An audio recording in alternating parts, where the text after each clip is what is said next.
Story 1. Before I begin, I would like to say that this is a very long story. It's been something that's haunted me since I was 6 years old, since my first encounter with it. I have had dreams about this, and 2 very specific encounters with this creature. I'm sharing this story so I could possibly find help on what to do, or how to get rid of this creature that's been haunting me since I can remember. Just for background, I am a 21-year-old female and still worry about this creature finding me, but I'll get into detail why later. For now, here's my story. I would always go camping with my grandparents, who I call Gammy and Gampy, at the end of my school years. I always looked forward to it since I grew up loving the outdoors and the woods. I especially loved camping, loving the idea of having s'mores, taking long hikes, being around the campfire, and of course the wildlife we would see. Now, I grew up in California, mostly near cities, so the forest was like my true home to me. I always preferred being near trees and dirt rather than buildings and crowded places. Besides, the woods were much quieter and more peaceful. I always felt safe when I was there, like nothing could ever hurt me. But something strange would always happen to me at the end of the month of May. I would have this reoccurring dream during the last week of school year. I would be in the woods walking alone down a dirt trail. The woods were always strangely quiet. I would continue to walk this path until I saw the red fox poke its head from behind the tree. Its eyes were always strangely human-like, but they were yellow and somehow looked like teddy bear eyes. And it would just stare at me. It wouldn't make a sound at all. It would just watch me. Usually in my dream, I would go up and pet it, that making the fox finally make a noise, usually a soft growl. Then I would continue walking and it would follow me. The first time I would have this dream when I was actually around 5 years old, and it only lasted until I was about perhaps 11. Over the years, it would be the same exact thing. I would walk into the woods, find this fox, pet it, then continue with my hike with it alongside me. But about having this dream for the 4th time, I would start to walk behind me. Over the years, I think it would be the exact same thing. I would walk into the woods, find this fox, pet it, and continue with my hike with it alongside me. But about having this dream for the 4th time, it would start to walk behind me. That's when I started to feel uneasy about this fox. I could hear it making odd noises, but every time I went back to look, it was just walking like nothing was wrong, even somehow giving me a smile. Sorry to go on about a dream, but I now believe that it was a warning of the creature. Now that the dream is out of the way, I can talk about my first true encounter. I was 6 years old and I was going on a camping trip with Gammy and Gampy for about a week. Of course, I was very excited for it, being able to barely keep myself in the school seat for the last day of kindergarten. They had picked me up right as the bell had rung and already had the camping trailer attached to my Gampy's truck. I remember he drove an old red truck that only had 3 seats, but always me being in the middle. It took about 2 hours to get there and another good hour to find our usual camping spot.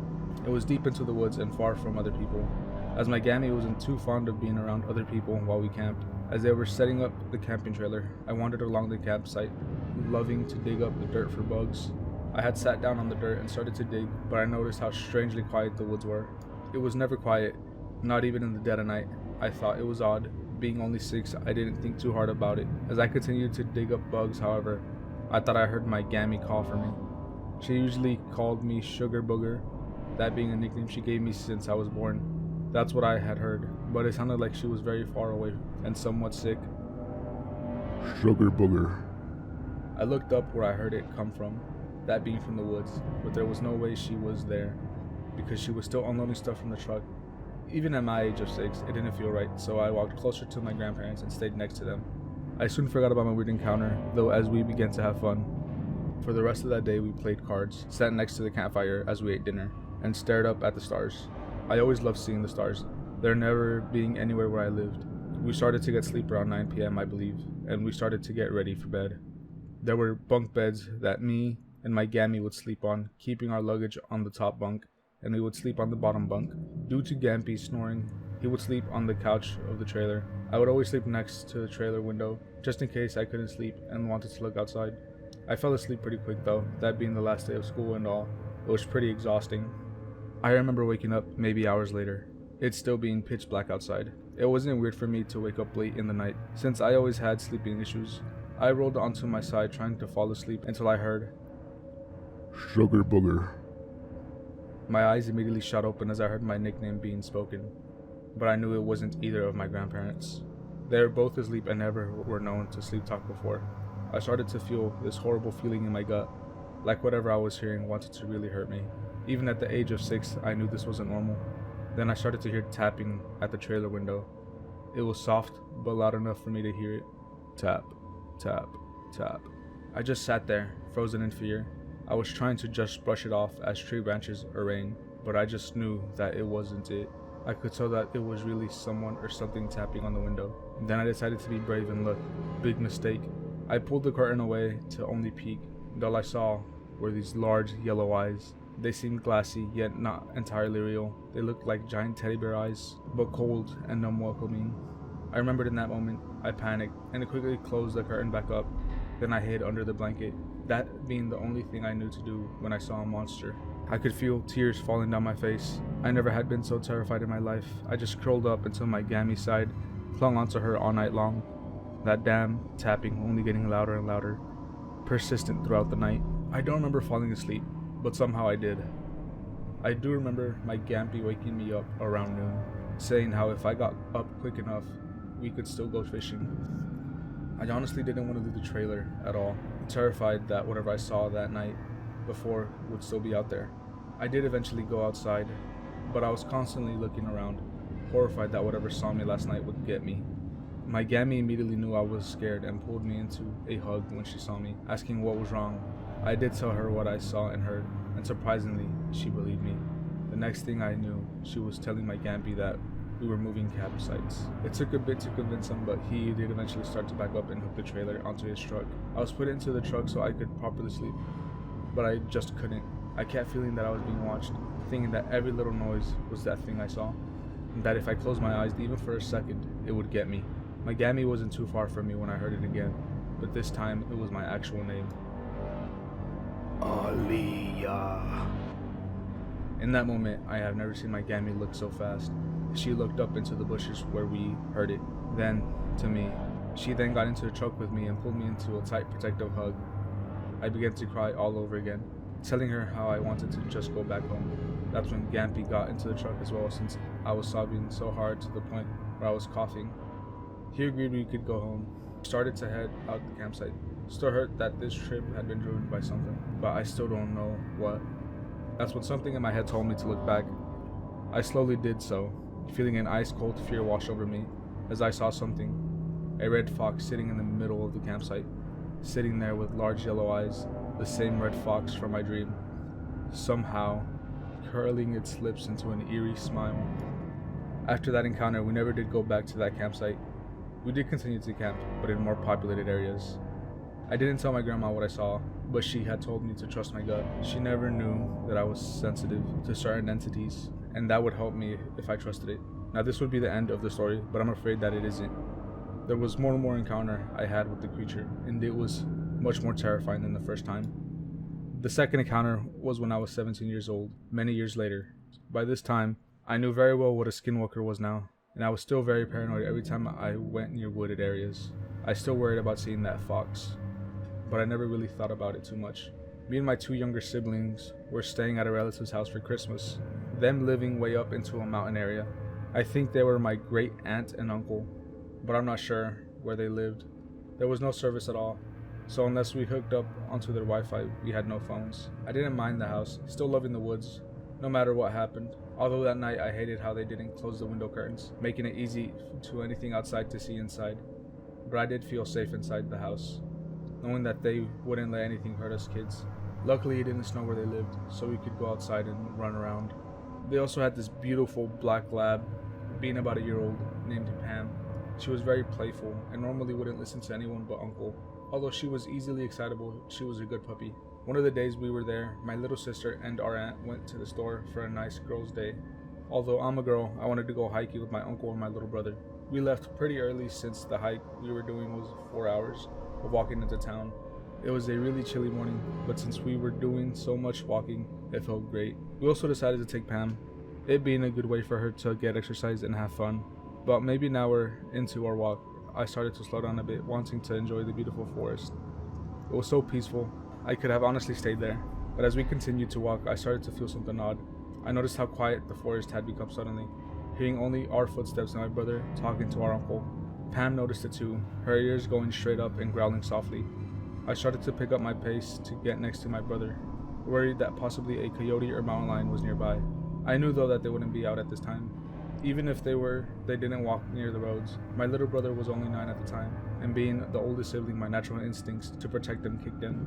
My uncle noticed the silence as well, telling us to stay close to him and Pam, who was now next to me and still growling. I began to feel that horrible feeling again, that ice cold fear I once felt when I was 6. I tried so hard to not think about the creature, but it was all I could worry about. I was scared. I felt like I was back to being that scared little 6-year-old again. I had to stop for a moment though, seeing my shoelace come undone. I quickly kneeled down to tie it back up, trying to hurry up just to get it out of there. That's when I heard it. Aliyah. In that moment, my heart dropped into my stomach. My eyes were widened, and I could just feel myself start to shake from fear. It was right next to me. I heard it clear as day. I slowly turned my head, and there it was, that same red fox, still having those horrid yellow eyes, and that same demented smile. Only this time I saw it much more clearly. Its fur looked so matted and disgusting, and the smell it had was like rotten, decaying flesh to mix with garbage.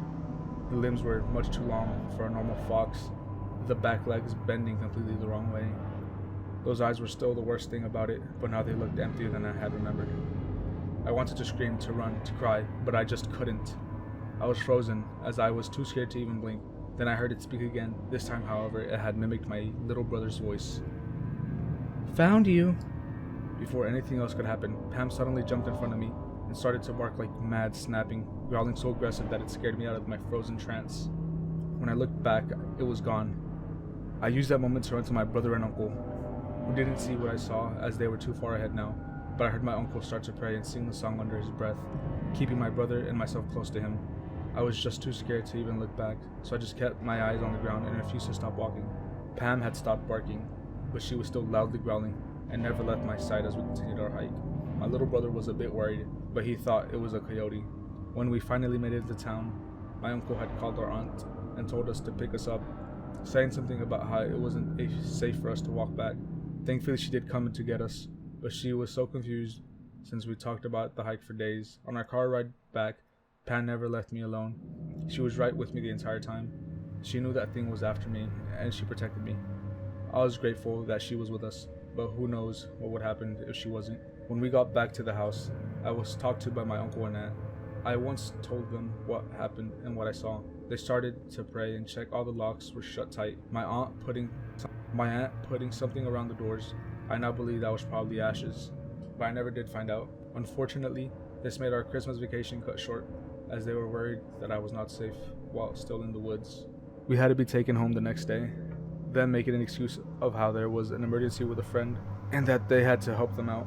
I felt horrible that this Christmas was ruined, but once I did leave the woods, I truly felt safe again. Before they had to drive us back home, though, they told me that it wasn't my fault, and luckily it didn't hurt me or the other kids. It did make me feel a bit better, but it still brought up a lot of questions and worries. It was still around. How? Why? What did it want with me? Does it want my skin? My soul? Was I just going to be tormented by this thing forever? I still don't have answers about these questions, and that's what really scares me. Now I've long moved from California, and now live in Kentucky. I do live in the woods, but so far that thing hasn't found me. I know it seems very stupid on my part, but life had changed a lot when I was growing up. I was given no other option to live somewhere else. My grandpa in Kentucky was kind enough to let me live with him, so please don't call me an idiot for moving to the woods when I had no other choice.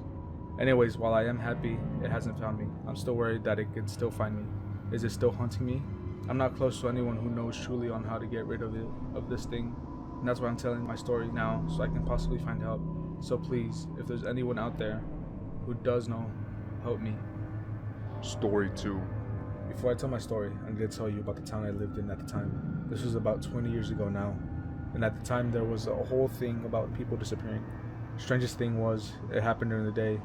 That and people had started to disappear from their homes as well. I was only 16 at the time, and I was young, dumb, and a little unaware of what was going on. I was at home one October day waiting for my parents to get back with my sister, when I heard the door knocking. Now, I wasn't a stupid child.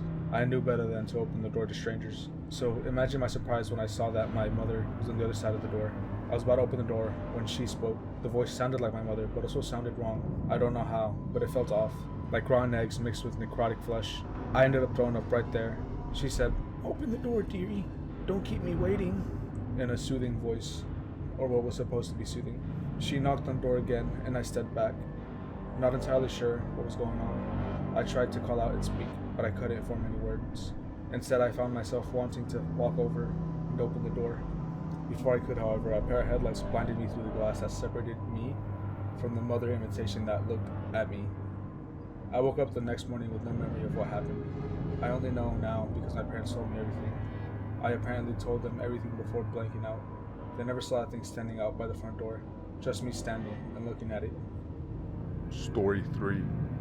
This happened about 5 years back when I was out camping with my girlfriend. We were staying at this campsite that was a popular hotspot for love-struck teens, but we're lucky enough to have the campsite to ourselves for the most part. We spent the first 2 days hiking through the woods, something we enjoy doing to this day. At first, we didn't have any problems and all was well, but the second day was when all the problems started. Our plan was to hike in the morning and return to the tents for lunch. When we did, we found our tent had been collapsed and all of the stuff had been thrown out all over the place. It was a mess. Normally, I'd assume bears or something was responsible for the mess, but there aren't any bears in the area, and coyotes tend to stay away from anything to do with people. We spent a few hours cleaning the mess up, with an eerie sensation being watched hanging over us. That feeling stayed throughout the day. Now, the rest of the day ended up being pretty boring, so I won't bore you with the details, but that night ended up being the worst night of my life. I woke up around 1 a.m. to find my girlfriend missing in the tent wide open. I quickly went out to see her and saw the fire burning, but my girlfriend was nowhere to be seen. That's when I started to hear her voice. It was coming from the forest, and she was telling me to come and help her. I hesitated.